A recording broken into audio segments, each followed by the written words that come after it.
Assalamualaikum warahmatullahi wabarakatuh. Berjumpa lagi dengan saya, Bu Enda. Pada kesempatan kali ini, marilah kita membahas tentang getaran gelombang. Semoga mudah dipahami. Selamat mengikuti. Getaran dan gelombang 3, yaitu gelombang bunyi. Gelombang bunyi adalah gelombang longitudinal, yaitu gelombang yang arah getarannya sejajar dengan arah rambatannya. Gelombang bunyi juga merupakan gelombang mekanik, yaitu gelombang yang membutuhkan medium perambatan. Jenis-jenis bunyi berdasarkan frekuensinya. Yang pertama adalah ultrasonik, yaitu bunyi yang mempunyai frekuensi lebih dari 20.000 Hz. Bunyi ultrasonik ini tidak bisa didengar manusia dengan pendengaran biasa, tetapi bisa didengar oleh beberapa hewan seperti lumba-lumba, paus, kelelawar, anjing, tikus, dan lain-lain. Yang kedua adalah audiosonik, yaitu bunyi yang mempunyai frekuensi antara 20 Hz sampai 20.000 Hz. Bunyi audiosonik ini bisa didengar manusia dengan pendengaran biasa. Juga bisa didengar oleh beberapa hewan, yaitu anjing, kucing, gajah, dan lain-lain. Yang ketiga adalah infrasonik, yaitu bunyi yang mempunyai frekuensi lebih kecil dari 20 Hz. Infrasonik ini juga tidak bisa didengar oleh manusia dengan pendengaran biasa, tetapi bisa didengar oleh beberapa hewan. Contohnya misalkan jangkrik, anjing, merpati, ngengat, dan lain-lain. Medium perambatan. Bunyi adalah gelombang yang membutuhkan medium perambatan.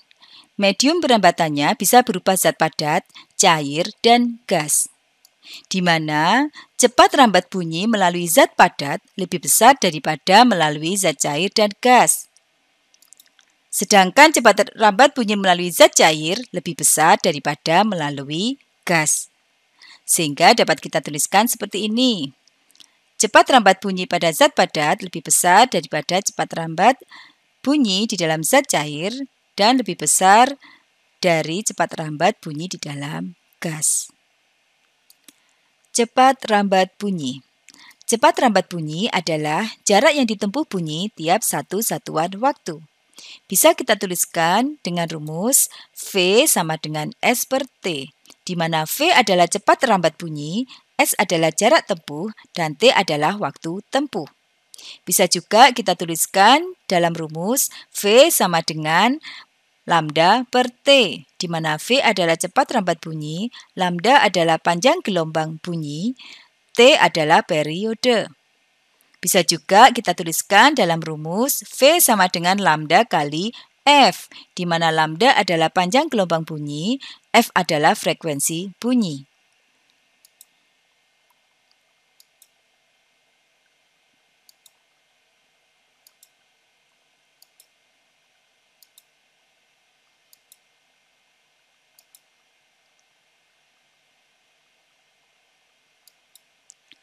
Untuk lebih jelasnya, marilah kita masuk pada contoh soal yang pertama.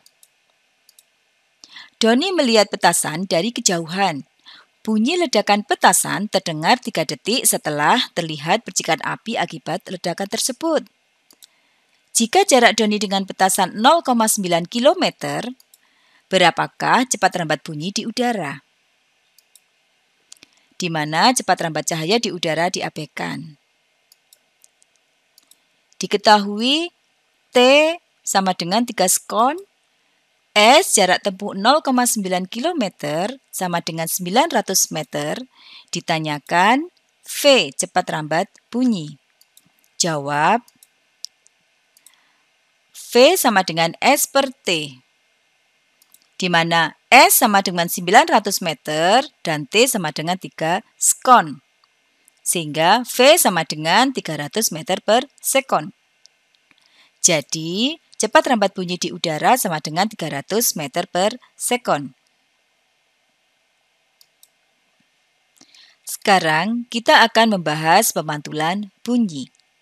Hukum pemantulan bunyi. Yang pertama, bunyi datang, bunyi pantul, dan garis normal terletak pada satu bidang datar. Perhatikan gambar. Ini adalah bidang pantul. Garis yang tegak lurus terhadap bidang pantul disebut dengan garis normal. Kita simbolkan dengan huruf N. Bunyi datang dan bunyi pantul dan garis normal terletak pada satu bidang datar. Hukum yang kedua, sudut datang sama dengan sudut pantul. Ini adalah sudut datang, ini adalah sudut pantul, di mana I sama dengan R. Sudut datang sama dengan sudut pantul. Oke, kita lanjutkan. Pada pemantulan bunyi berlaku rumus V sama dengan 2S per T, di mana V adalah cepat rambat bunyi, S adalah jarak sumber bunyi terhadap bidang pantul, dan T adalah waktu tempuh. Rumus ini bisa juga kita tuliskan seperti ini. E sama dengan V kali T per 2. Di mana S adalah jarak sumber bunyi terhadap bidang pantul, V adalah cepat rambat bunyi, T adalah waktu tempuh.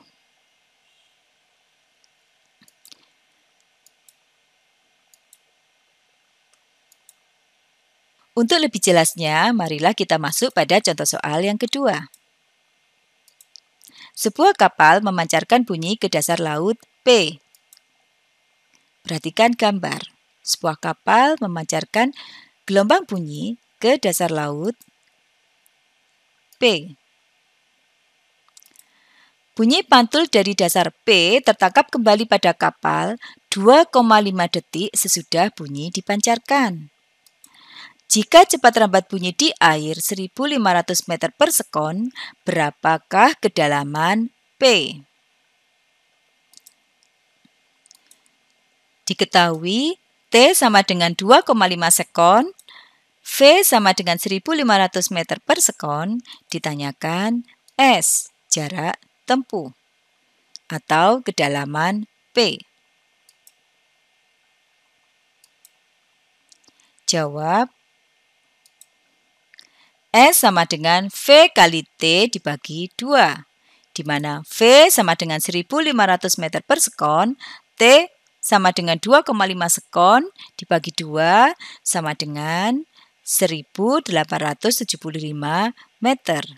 Jadi, kedalaman dasar laut P adalah 1.875 meter. Macam-macam bunyi pantul. Yang pertama adalah bunyi pantul yang memperkuat bunyi asli. Jika jarak dinding pemantul dekat, bunyi pantul akan datang hampir bersamaan dengan datangnya bunyi asli. Sehingga bunyi pantul akan memperkuat bunyi asli. Contohnya, pemantulan bunyi di ruang kelas. Ketika seorang guru menjelaskan di dalam kelas, maka suaranya akan terdengar lebih keras dibandingkan pada saat dia menjelaskan di luar kelas. Yang kedua adalah gaung atau kerdam. Jika jarak antara dinding pemantul dengan sumber bunyi agak jauh, misalnya sekitar 25-30 meter, maka sebelum kita selesai mengucapkan sebuah suku kata, bunyi pantul sudah datang.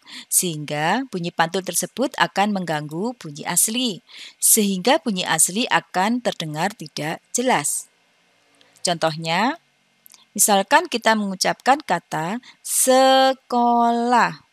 Maka sebelum kita selesai mengucapkan kata tersebut, bunyi pantul sudah datang. Sekolah. Sehingga suku kata kolah dan seko ini akan berbaur menjadi satu sehingga terdengar tidak jelas. Maka bunyi yang terdengar dengan jelas hanyalah selah. Ini adalah gaung atau kerdam. Gaung atau kerdam dapat terjadi di gedung-gedung besar, seperti gedung bioskop, studi radio, televisi, dan lain-lain. Gaung atau kerdam dapat dihindari dengan cara melapisi dinding ruangan dengan peredam bunyi, misalnya kain wol, gabus, dan lain-lain. Ruangan yang bebas dari gaung atau kerdam disebut sebagai ruangan yang memiliki akustik baik. Yang ketiga adalah gema. Jika jarak antara dinding pemantul dengan sumber bunyi sangat jauh, maka bunyi pantul akan terdengar lengkap. Karena jarak yang jauh, bunyi pantul akan datang setelah bunyi asli selesai diucapkan, sehingga bunyi pantul akan terdengar dengan jelas setelah bunyi asli. Contoh, misalkan kita mengucapkan kata sekolah, maka bunyi pantul akan datang setelah kita selesai mengucapkannya, sekolah. Sehingga bunyi yang terdengar adalah sekolah, sekolah. Contoh terjadinya gema yaitu jika kita berteriak di depan tebing yang jauh.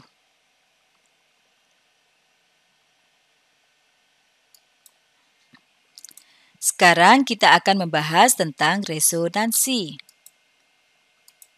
Resonansi adalah peristiwa ikut bergetarnya suatu benda karena pengaruh getaran benda lain yang memiliki frekuensi yang sama. Perhatikan gambar berikut. Di sini terdapat beberapa bandul A, B, C, D, dan E. Berdasarkan materi yang sebelumnya yang sudah kita pelajari, pada bab getaran, bahwa frekuensi bandul yang menentukan besar kecilnya frekuensi bandul adalah panjang tali. Jadi dari gambar ini bisa kita lihat bahwa pada bandul A dan C mempunyai frekuensi yang sama karena panjang talinya sama. Sedangkan frekuensi bandul B, D, dan E adalah berbeda karena panjang talinya juga berbeda. Kita perhatikan bagaimanakah jika bandul A kita getarkan.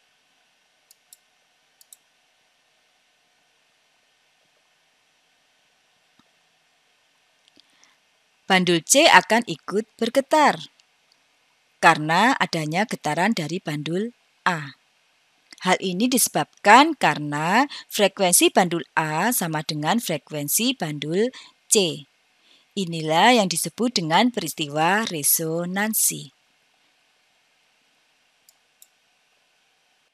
Sekarang kita akan membahas resonansi pada kolom udara. Pada kolom udara, agar terjadi resonansi ke N, panjang kolom udara pada tabung adalah H sama dengan 1/4 lambda kali 2N-1, di mana H adalah panjang kolom udara, lambda adalah panjang gelombang bunyi, N adalah resonansi ke 1, 2, 3, 4, 5, atau seterusnya. Contohnya, resonansi yang pertama akan terjadi jika H sama dengan 1/4 lambda kali 2N-1, di mana N adalah 1. Sehingga kita tuliskan H1 sama dengan 1/4 lambda kali 2 kali 1 dikurangi 1. Sehingga H1 sama dengan 1/4 lambda. Dan resonansi kedua akan terjadi jika H sama dengan 1/4 lambda kali 2N-1, di mana N sama dengan 2. Jadi, H2 sama dengan 1/4 lambda, 2 kali 2 dikurangi 1. Sehingga kita dapatkan H2 sama dengan 3/4 lambda. Kemudian resonansi ketiga akan terjadi jika H sama dengan 1/4 lambda kali 2N-1, di mana N sama dengan 3. Sehingga di sini H3 sama dengan 1/4 lambda, 2 kali 3 dikurangi 1. Sehingga kita dapatkan H3 sama dengan 5/4 lambda. Perhatikan gambar berikut.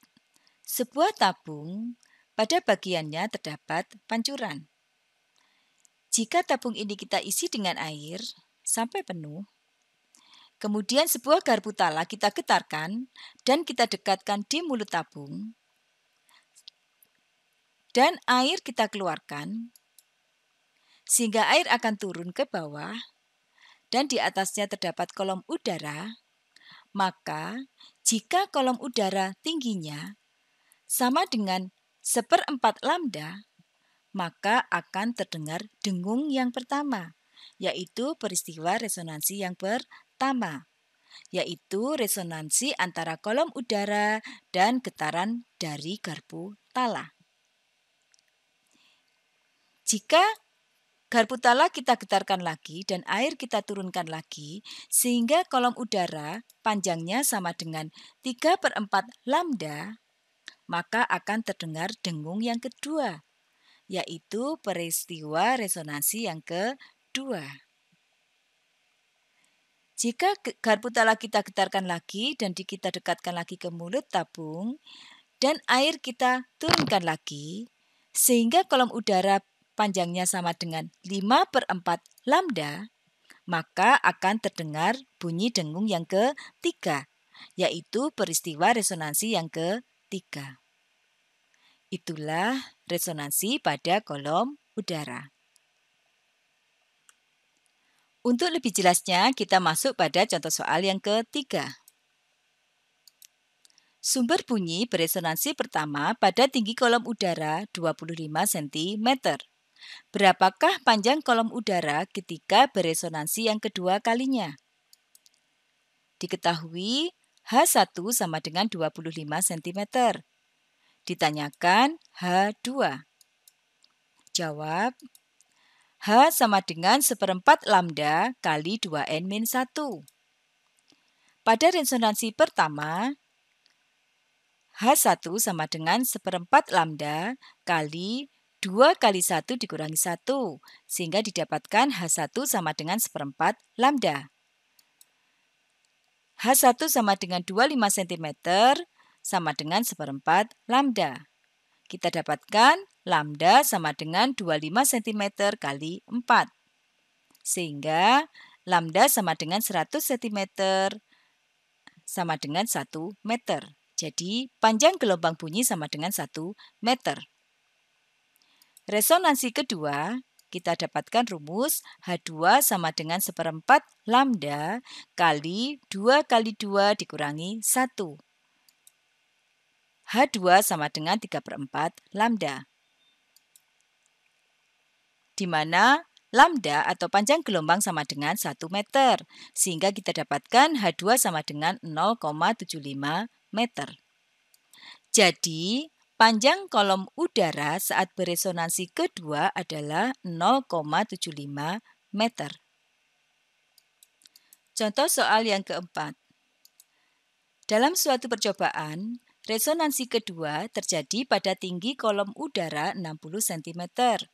Frekuensi garpu tala yang dipakai dalam percobaan adalah 200 Hz. Berapakah cepat rambat bunyi di udara pada saat itu? Diketahui H2 sama dengan 60 cm, sama dengan 0,6 meter. Frekuensi sama dengan 200 Hz.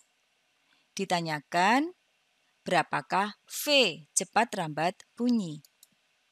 Jawab, H sama dengan 1/4 lambda kali 2n-1. Pada resonansi kedua, H2 sama dengan 1/4 lambda kali 2 kali 2 dikurangi 1, sehingga didapatkan H2 sama dengan 3/4 lambda.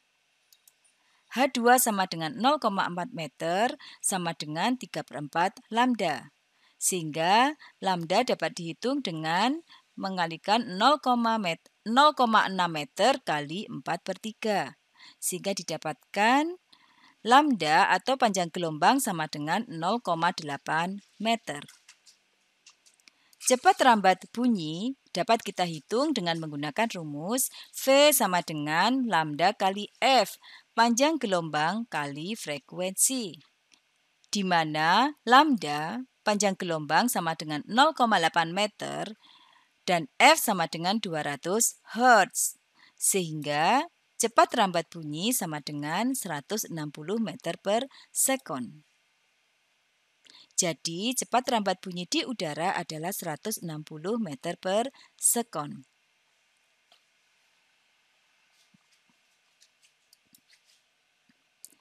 tinggi bunyi dan warna bunyi. Tinggi rendahnya bunyi bergantung dari frekuensi getaran sumber bunyi. Semakin besar frekuensi sumber bunyi, semakin tinggi bunyi. Dan semakin kecil frekuensi sumber bunyi, semakin rendah bunyi. Warna bunyi atau kita sebut dengan timbre bergantung dari jenis sumber bunyi. Misalkan suara laki-laki yang berbeda dengan suara perempuan, suara gitar yang berbeda dengan suara piano. Kuat bunyi. Kuat lemahnya bunyi bergantung pada yang pertama, amplitudo. Yang kedua adalah jarak sumber bunyi dengan pendengar. Semakin besar amplitudo, maka semakin kuat bunyinya. Semakin kecil amplitudo, maka semakin lemah bunyi. Semakin dekat jarak sumber bunyi dengan pendengar, maka bunyinya akan semakin kuat. Dan semakin jauh sumber bunyi dengan pendengar, bunyi akan semakin lemah.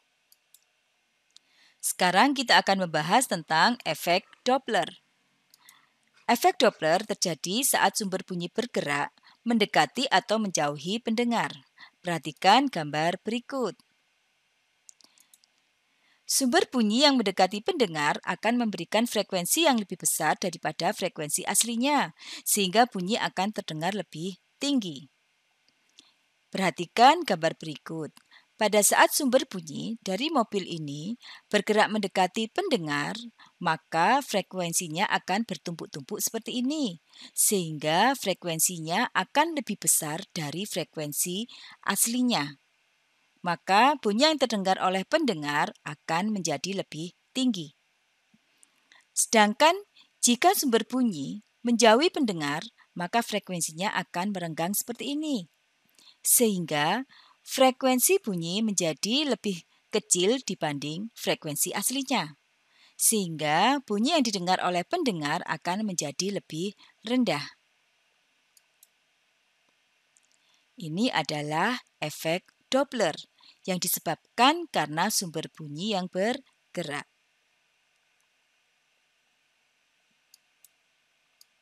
Sekarang kita akan membahas apa yang dimaksud dengan nada, desah, dan dentum. Nada adalah bunyi yang frekuensinya teratur. Contohnya suara biola, suara gitar, suara lagu, dan lain-lain. Sedangkan desah adalah bunyi yang frekuensinya tidak teratur. Contohnya misalnya suara kaleng yang jatuh ke lantai. Sedangkan dentum adalah desah yang sangat kuat. Contohnya misalnya suara bom yang meledak. Yang terakhir adalah layangan. Jika dua sumber bunyi yang menghasilkan bunyi dengan frekuensi yang hampir sama, bergetar dalam waktu yang bersamaan akan menghasilkan bunyi yang aneh. Hasil getaran kedua bunyi akan saling mengganggu. Suatu saat kedua bunyi akan saling memperkuat. Dan di saat lain kedua bunyi akan saling mentiadakan. Sehingga bunyi yang terdengar adalah saling menguatkan, kemudian saling meniadakan, saling menguatkan, dan saling meniadakan, dan seterusnya. Inilah yang disebut dengan layangan. Oke, bisa dipahami? Semoga bisa dipahami. Sampai berjumpa lagi pada pertemuan selanjutnya. Assalamualaikum warahmatullahi wabarakatuh.